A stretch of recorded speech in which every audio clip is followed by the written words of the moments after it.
Selamat sore Bapak, selamat sore teman-teman. Perkenalkan, nama saya Maximilian Evin Roga. Saya biasa dipanggil Handi. Jadi pada kesempatan kali ini saya akan membaca hasil ringkasan materi saya mengenai pendidikan anti korupsi, yaitu hak properti di Rusia pasca Soviet. Oke. Saya akan terus ke pembahasan yang pertama, yaitu kekerasan, korupsi, dan tuntutan hukum. Di seluruh dunia, perusahaan menerapkan berbagai strategi untuk mengamankan hak milik, sebagaimana diakui sejak pekerjaan perintis yang bernama Macaulay di tahun 1963. Oke.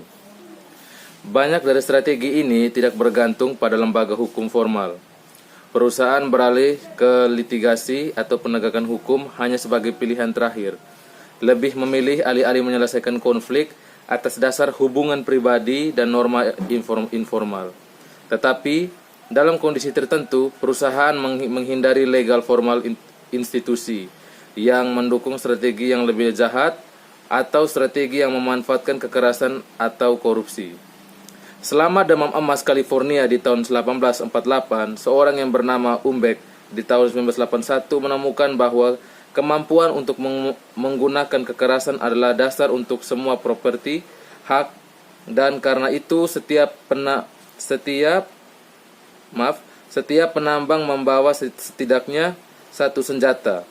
Di sebuah pengaturan yang lebih kontemporer, De Soto di tahun 2003 mendokumentasikan berapa banyak perusahaan di Peru yang bergantung pada perlindungan bahwa para pengganggu atau mafia lokal berkehendak ingin menjualnya. Oke. Saya lanjut sedikit. Di antara tahun 1994 dan tahun 2000, jumlah kasus pengadilan tahunan yang diperkarai oleh Rusia perusahaan meningkat dari sekitar 200.000 menjadi hanya di bawah 350.000. Hal itu kemudian ditembakkan hingga lebih dari 1 juta pada tahun 2010. Lebih luas lagi, berdasarkan wawancara yang mendalam dengan firma, pengacara, dan badan keamanan swasta, juga survei asli perusahaan dari 8 kota. Buku ini menunjuk dan menyatakan bahwa banyak firma Rusia yang menggantikan penegak mafia dengan pengacara dan menggantikan kekerasan dengan tuntutan hukum yang dimulai pada akhir tahun 1990-an. Oke, sekian merupakan awal pesan mengenai kekerasan, korupsi, dan tuntutan hukum. Oke. Sekarang kita masuk ke sub-sub di dalam kekerasan, korupsi, dan tuntutan hukum. Yang pertama, puzzle. Oke, baik. Maaf sebelumnya, ada kesalahan teknis sedikit. Oke. Yang pertama, puzzle. Sarjana hukum terkemuka telah menekankan bahwa pengguna kekerasan dan korupsi dapat merusak lembaga hukum formal, sedangkan penggunaan perusahaan, pengadilan, dan penegakan hukum dapat memperkuat efektivitas lembaga formal dan relevansi. Ini benar, strategi tegas untuk mengamankan properti yang memiliki konsekuensi penting untuk pembangunan aturan hukum dan mengidentifikasi faktor-faktor yang menentukan apakah perusahaan yang menggunakan strategi ilegal atau legal yang adalah paling penting. Penjelasan yang sangat sederhana akan menunjukkan bahwa perusahaan mengandalkan kekerasan dan korupsi ketika negara lemah dan bergantung pada lembaga hukum yang formal. Ketika kapasitas hukum negara yang meningkat dan menjadi amblok. Tetapi contoh-contoh yang dibahas menunjukkan bahwa perusahaan secara teratur melakukan kekerasan dan korupsi tidak hanya di negara bagian dengan kapasitas rendah, tetapi juga di negara bagian dengan tingkat yang wajar kapasitas. Mikhail Kody dan Kovsko, orang terkaya di Rusia sebelum penangkapan yang bermotif politik pada tahun 2003, menawarkan penilaian serupa dan dalam wawancara tahun 2011 dari penjara sel. Ia menyatakan mengenai aturan hukum bahwa ia tahu betul itu tidak ada di Rusia. Peradilan tidak independen sama sekali. Dan sementara beberapa perusahaan di Rusia secara langsung menghadapi murka Putin atau rekan-rekan di dekatnya. Selalu mereka menghadapi mulai dari ancaman terhadap hak milik mereka dan dari pejabat negara hingga tingkat bawah. Singkatnya, ini berpusat pada sepasang pertanyaan yang terkait mengapa perusahaan terkadang menggunakan kekerasan dan korupsi untuk mengamankan properti, bahkan ketika lembaga hukum formal relatif efektif. Mengapa perusahaan terkadang beralih ke hukum, bahkan tanpa perbaikan hukum negara kapasitas. Itu merupakan penjelasan mengenai puzzle. Selanjutnya yang kedua, yaitu argumen. Dengan membawa peran perusahaan dalam pengembangan institusi yang efektif di latar depan, buku ini berangkat ke arah yang sangat berbeda dari kebudayaan studi yang ada tentang hak milik. Ada kesepakatan luas di antara pembuat kebijakan dan sarjana yang sama seperti lembaga untuk melindungi properti hak yang sangat penting untuk pembangunan ekonomi dan kesejahteraan masyarakat. Dengan persiapan yang aman dan dapat dianalisis, kondisi di mana para penguasa dan pemerintah mengembangkan lembaga yang efektif. Sebaliknya, ini juga dapat menunjukkan bahwa suplai lembaga hukum formal adalah suatu keharusan, tetapi seringkali tidak cukup kondisi bagi perusahaan untuk beralih dari paksaan ke hukum. Akibatnya, pemahaman tentang keamanan hak milik juga membutuhkan pemahaman yang lebih dalam mengenai pemahaman tersebut, tentang kondisi di mana perusahaan bersedia untuk menggunakan lembaga hukum formal, yaitu suatu masalah yang kadang-kadang disebut sebagai sektor swasta atau permintaan untuk hukum. Yang berikutnya, yang ketiga, yaitu kontribusi. Melalui analisis empiris tentang peran kekerasan korupsi dan hukum dalam perlindungan hak milik di Rusia pasca Soviet, hal ini pula menawarkan wawasan yang lebih luas ke dalam beberapa baris pertanyaan yang mendesak di dalam kontemporer politik, komparatif, dan ekonomi politik. Yang pertama, pentingnya supremasi hukum dan mengamankan properti hak yang khususnya untuk pembangunan ekonomi dan politik secara luas yang diakui, serta masih belum jelas mengapa lembaga untuk melindungi properti hak tetap tidak efektif di sebagian besar dunia. Literatur yang cukup besar tentang bagaimana perusahaan melindungi properti saat tidak ada, termasuk lembaga negara yang efektif. Sementara itu, menghindari sama sekali pertanyaan informasi tentang kapan perusahaan menggunakan lembaga formal. Pendekatan sisi permintaan dikembangkan dalam buku ini, yang juga karena itu menawarkan pelajaran umum tentang kondisi di mana untuk institusi mal yang melampaui kata-kata di atas kertas, yaitu formal yang efektif dan institusi yang muncul yang tidak hanya ketika negara berinvestasi dan kapasitas, tetapi juga ketika hambatan untuk penggunaan institusi formal oleh warga dihilangkan dan langkah-langkah diambil untuk mengurangi keefektifan alternatif yang terlarang pada formal institusi. Yang keempat yaitu kasus Rusia pasca Soviet. Mengapa fokus pada Rusia selama 2 dekade setelah Uni Soviet runtuh di awal 90-an? Teori permintaan institusional berkembang dalam buku ini yang menawarkan wawasan umpan tentang interaksi antar negara, kapasitas hukum, hambatan sisi permintaan dan efektivitas, serta alternatif kepada lembaga hukum yang formal. Namun, era pasca Soviet Rusia merupakan suatu yang di mana Rusia sedang mengalami transformasi dramatis dari ekonomi komando sosialis ke ekonomi pasar. Penawaran khusus sangat mencerahkan wawasan tentang permintaan kelembagaan. Beberapa negara memiliki dan menyaksikan berbagai macam strategi perusahaan untuk mengamankan properti, terutama dalam kurun waktu 2 dekade yang padat. Rentang strategi ini menyediakan bahan subur untuk menghasilkan hipotesis tentang kapan perusahaan ke lembaga hukum formal dan ketika perusahaan melakukan kekerasan atau korupsi. Oke. Kita lanjut sedikit. Yang kelima, yaitu data dan metodologi.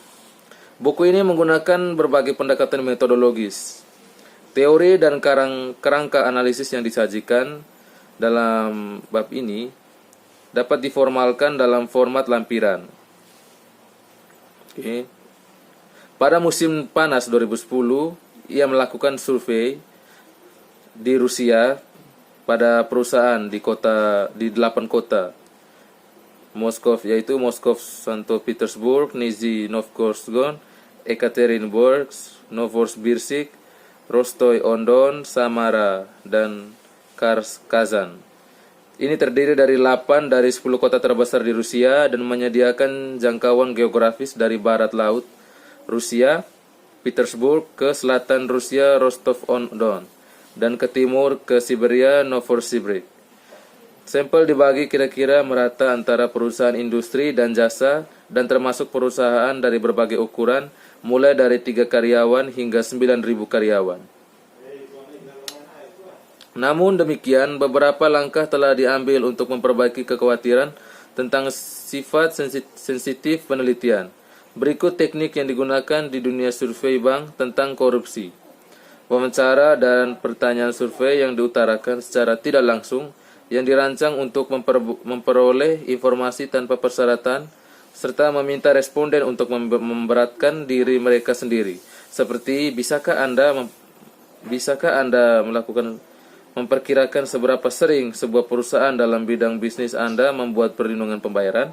Selain itu, kesimpulan serupa diambil dari berbagai dan beberapa pendekatan metodologis yang beragam. Wawancara mendalam, survei penelitian, dan pengumpulan data objektif seperti beban kasus pengadilan statistik dan meningkatkan kepercayaan pada validitas temuan.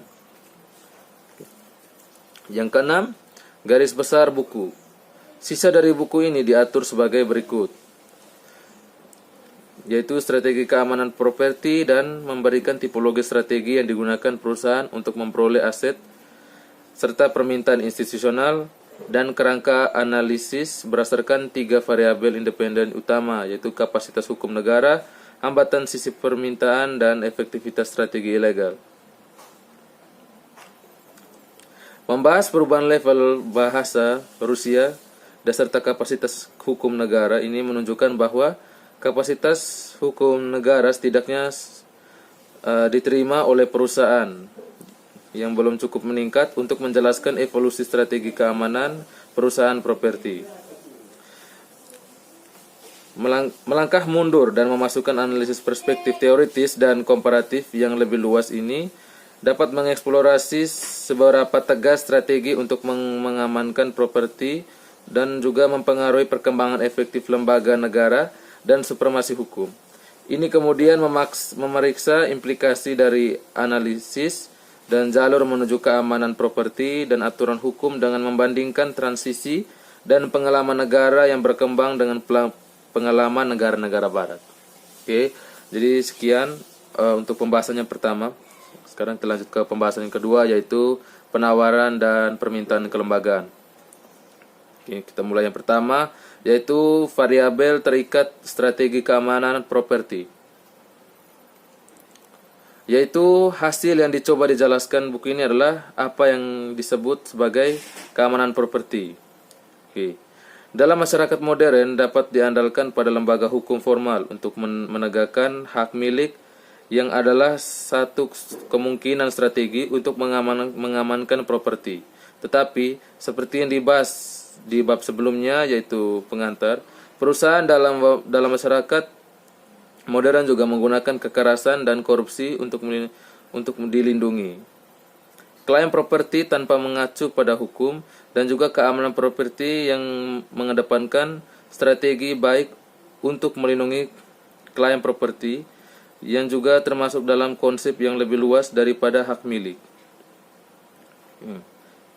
Namun menjaga sewenang-wenang dalam transisi dan negara berkembang yang dimana sektor atau aktor swasta secara paksa memperoleh aset dan aktor negara sering berpartisipasi dalam negosiasi antara entitas swasta, batas kepemilikan dan kendali perusahaan yang modern daripada tanah atau sumber daya alam, terutama karena pandangan yang berpengaruh perusahaan sebagai perhubungan kontrak diberikan bahwa buku ini membahas konflik bisnis yang melibatkan perusahaan kontemporer serta perlindungan hak properti dan penegakan kontrak yang merupakan pertimbangan utama. Oke. Yang kedua yaitu teori.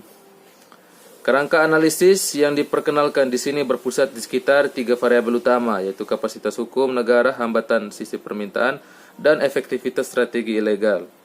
Bagian ini menganalisis masing-masing variabel pada gilirannya, kemudian mengembangkan teori permintaan institusional yang bertumpu pada proporsi berikut. Yang pertama, kapasitas hukum negara, yang adalah kondisi saat ini yang tidak cukup untuk perusahaan untuk memanfaatkan lembaga hukum formal.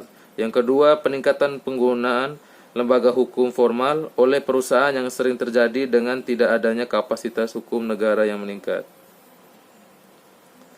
Dalam kasus seperti ini, permintaan hambatan samping dan efektivitas strategi ilegal memainkan peran yang signifikan. Oke.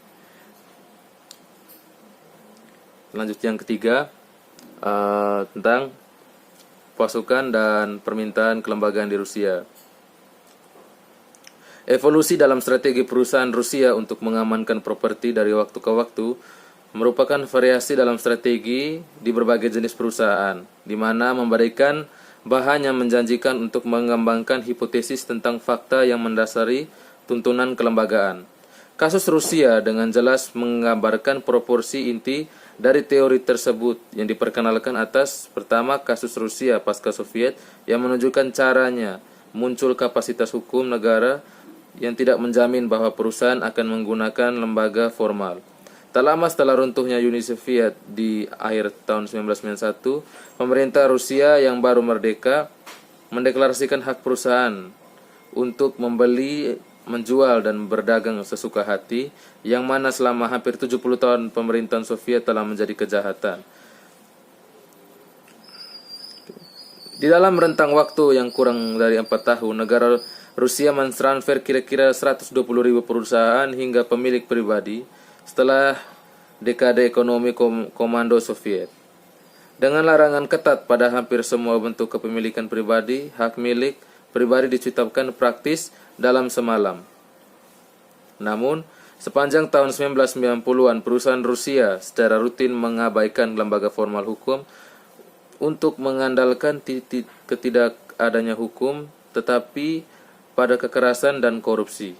Paling bentuk yang merupakan masalah merupakan raket perlindungan kriminal yang mengakumulasi aset terlambat dan melindungi klaim atas properti dan menegakkan kontrak. Yang berikut yaitu garis besar buku. Maksud saya faktor penjelasan lainnya.